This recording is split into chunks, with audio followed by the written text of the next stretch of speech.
grew up in Boro Park, typical Chassidish girl. Growing up in Boro Park were all types of girls from all types of schools. So there was the Beis Yaakov girls and the Machon girls, and then, of course, all the Chassidish girls, the Babiv girls and the Satmar girls and the Belz girls.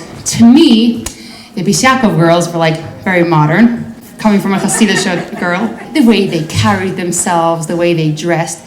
In my mind, they were also prettier. Like, they had what I called in my mind like a Beis Yaakov face. Like, to me, their faces were like more proportionate. Their skin smoother. See, I see. Yeah. And like, I had like a Chassidish face, you know? Of course, looking back, it sounds ridiculous because Hashem is not sitting in Shemayim deciding on how to make everyone's faces according to which school they're going to go to. It's not like there's this department where they're taking each neshama, and now we're going to be creating the body for this neshama, the face for this neshama. This neshama, she's going to go to Beis Yaakov school, so she is going to get flawless skin, a perfectly proportionate face, symmetrical nose, gorgeous, big, glamorous eyes. This neshama, Chassidish, okay, just like the typical nerdy face, the kind that she'll grow into. Awkward smile.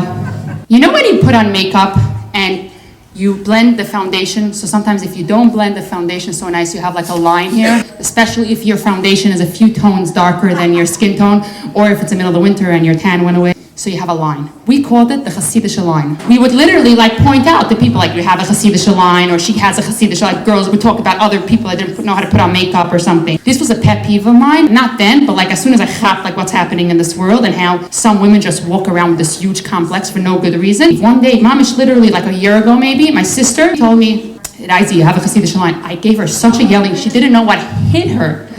Like, what do you think is Chassidish? It has nothing to do with Chassidish. What do you think? You think Chassidish people don't know how to put on makeup? And like other people do know how to put on makeup? I know it sounds ridiculous, but I see women playing this game in every community in their own way. No, it might not sound like a Beis Yaakov face. It might sound more like, oh, she's just that type, or it's easy for her, or look at her life. Of course she can do this. Like when we see somebody that's doing a little better than us, looking a little better than us, happier than us, we automatically sometimes jump to conclusions about how their life is so perfect that gives them the perfect situation to show up like this in the world. You don't see her struggles and how she's still working despite them to show up with dignity. The first thing we need to do is admit that these women that we admire are not more privileged, not more blessed, and not more beautiful than ourselves. They just stopped telling themselves that everyone else got the better face, the better life, the better mazel, and they took their own life into their hands.